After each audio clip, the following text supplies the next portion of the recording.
From time to time on this show, it's no secret that I love giving second chances. It's something I've done in my life. It's something I've needed in my like right now. In my life, and we've had that happen for 3 or 4 of our guests, and that's the case for this guest. We have another convict. You know, we've had some convicts on the show before. You know what I mean? I gotcha. And this is a case of a woman that found herself in an uncomfortable spot, and I'll let her tell the story. She wrote a book about it, and I read the entire book. Good.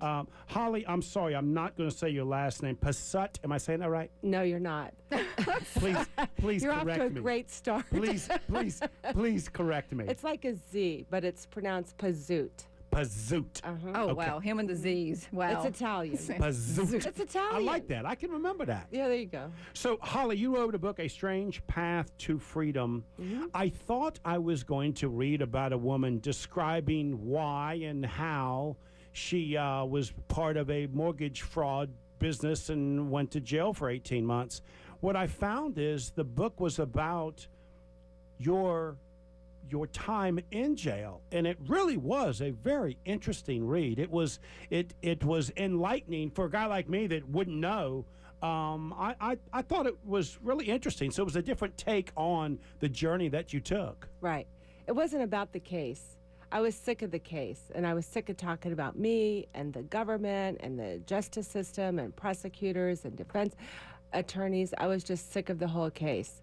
So I went to prison, just so people understand there's a difference between jail and prison. And it was a prison camp. It was Alderson Federal Prison Camp in Alderson, West Virginia. And there were no guards, there was no big fence, there was no tower with guns and so forth. So you could basically walk in or out of the prison. It would not be a good idea to do that, but, anyway. So I wrote about, I pretend I didn't want to be there, Joe. Can you imagine? I really did not want to be there. Mm-hmm. So to deal with my own pain, I would kind of detach from my pain, and I would pretend that I was filming a documentary. I know it sounds kind of crazy. I would pretend like my eyes were the lenses of a camera. And I would just kind of hover over the compound and just take it all in. And that way I could remove myself. And so through that observation and what I remembered, that's what inspired me to write the book. Yeah, and you wrote something in the book that really did touch me. And it's the conversations that happened at a payphone. Oh, yeah. And you talk about the fact that all of you women would have these conversations and have to wait and watch each other go through that process. It was interesting to me that if you needed comfort or you needed something after your phone call, there was somebody there to do that. Right. And you wrote, maybe we all need to sprinkle a few payphones around town. I felt that was an interesting thing that, I don't think of a woman in prison as somebody I feel sorry for, but I read that and I'm feeling sorry for them, Yeah, thank you. That was a fun chapter to write called Compassionate Payphones. And like people look around, they go, what is a payphone? Remember? But when we would walk into the range, they were right there on the left side of the wall. And they had small little benches in front of them. And you couldn't just pick up the phone and call. They were only on during certain times of the day. And so when they were on, we would wait in line to make our calls. And I remember sitting there listening to women talk to their young children, and you could hear their voices change, as they're starting to talk. Or maybe their child got an A on the spelling test, or they hit a home run, or whatever. We would sing Happy Birthday. I didn't know who I was singing Happy Birthday to, but it didn't matter. I remember hanging up on the phone when I was there, when I just got there, and I put my head down. And I was just shaking. I was holding back the tears. I can imagine. And I leaned over, and a girl looked at me, and she just opened up her arms. I didn't know her, but I just immediately just fell into her arms. And she was rocking me. Yeah. Yeah. There's a moment that you write, and I want to read this guy. I found this interesting as well. I was warned upon my arrival to prison never to challenge the staff. Whoever holds the key holds the power. I was mortified, shocked, and outraged, but there was nothing I could do about it. Sadly, I eliminated staff members as people I could trust, which included guards, nurses, doctors, and counselors, anyone with a key. Right. That's a scary thought. It is. Because you just described everybody that's in control of your life. Right. I'm at the mercy. I'm at the mercy of their interpretation of everything, what they want to do. I remember one time I didn't feel good, and I really, really, really wanted to go to the healthcare center. And I asked my counselor, and he said, well, you should have gone when they were open. I said, but I felt fine during that time. I'm starting to feel bad now. And he said, no. And then I just looked at him. I said, I am really sick. He finally let me go. My blood pressure was up. I came back and I said, I'm so glad you let me go because my blood pressure was off the chart. I couldn't go on social media and complain about him either. You're right. I was gonna say you were so That would have been a good idea. So who did you lean on, if you will? Did you have friends or anyone that you Friends? Right. Well, first of all, you can be anybody you want in prison. Okay. Okay, you know, you could be Donald Trump's ex-wife, you can be the princess of Nigeria, you can be whoever you want to be. I had to lean on my faith. Okay. Was the first place I put my ladder. Okay. I sought out some people I thought I could trust, and you really can't. Right. You have to be very, very careful. So I had to have a perfect tension between, you know, holding an arm's distance and having just fun conversation. Sure. And, you know, you talk about how you cope, and you're working in the dining area, and your women are coming, and you say, would you like a window seat? Reserve table. Reserve table. And, you give them water and say, would you like white wine? Or red, Right. And so it's a way of you coping Exactly. and dealing with that. Let's take a break. When we come back, I want to talk about how the book moves from your initial feeling to this positive, inspirational, in your mind, you found a way to continue to find positives in some of these really That's right. negative things. Absolutely. And we're back. You are listening to Local Biz Now. I am Joe Vagnone. I'm here with Melissa Nieder, the owner of all of the area McDonald's franchises. And, okay, Holly, I'm going to try this again. We're talking to Holly Pasut. No. Oh, come on. That was right. How many times are you going to try? Pasut. Pasut. There you Like go. oot Woo. on the end. Yeah. Pasut. Okay, here's the problem. Holly is enjoying The problem? correcting me. That's the problem with That's this. not a problem. That's just what it's supposed to be. We're trying to help you, Joe. Holly Pasut, the Yes. author of A Strange Path to Freedom. Yes. And Holly spent 18 months in a federal prison? 13.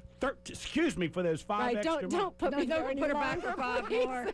It probably Just felt like because 13 you can't years. say my last name doesn't mean Well, you I don't have to go because he doesn't know who the he sent probably Pazat or Pazoot or he sent some other chick, and so you're good. I'm good. Melissa, don't encourage her, okay? Oh, I will. That's my job. do. I've only got a few minutes left with Okay. you. So, I'm going to use everything I got. So, Holly, Yes. in one of your chapters, you talk about every day was the same day. You knew that Thursday was chicken day, and you talk about that. And I was wondering where you were going to go with that in your book, right? And then you asked the question, are you living your life that same way? Talk a little bit about that, because it sounded like that is the moment when you realized every day is the same, that you don't want that to be the case when you get out. Right. Well, it doesn't need to be the case, but we become so regimented and disciplined. But it was so funny because every day we had the same lunch, same dinner. It didn't change. Thursday, I think, was chef salad day. But every morning, women would get up and say, we're having salad today. And I'd say, didn't you say that last Thursday? I mean, it's the same thing every single day. And you can fall into a rut, So, coming out of prison, I still have coffee in the morning. I still do certain things. But I look at enjoying each day differently. Like, this is a new day. It's a new day. There's a gospel song. It's a new day. Yeah. And it just makes you happy. Makes you just want to. It's the unknown future that I kind of get excited about. And you've got a quote in your book that you're not sure who wrote it. Maybe Melissa knows. We'll see. Some people live 90 years. Other people live 1 year 90 times. Right. Oh, wow. And I found that kind of interesting. That is. Yeah. Which kind of defines what you're saying, you know. Right. So, okay. So now you get out, okay? Yes, You're out. free. How do you repair your reputation? How do you start to clean this up so people like Joe aren't making fun of you, calling you a convict, right? How do you do that, right? How does that start?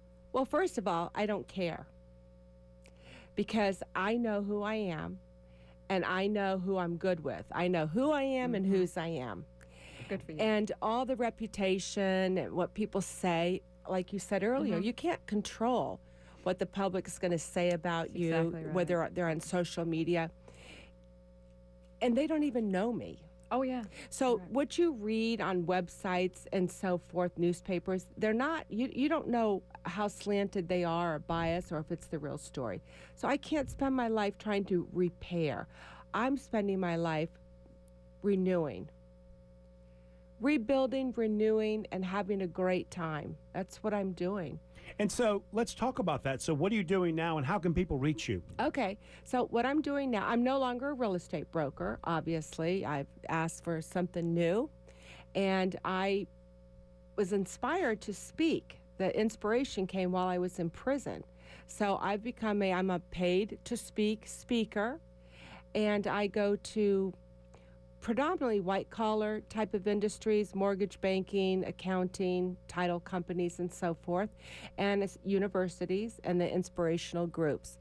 And I talk about how when we make decisions, sometimes they're not always the intellectual decisions, but emotionally we get triggered and we get caught up.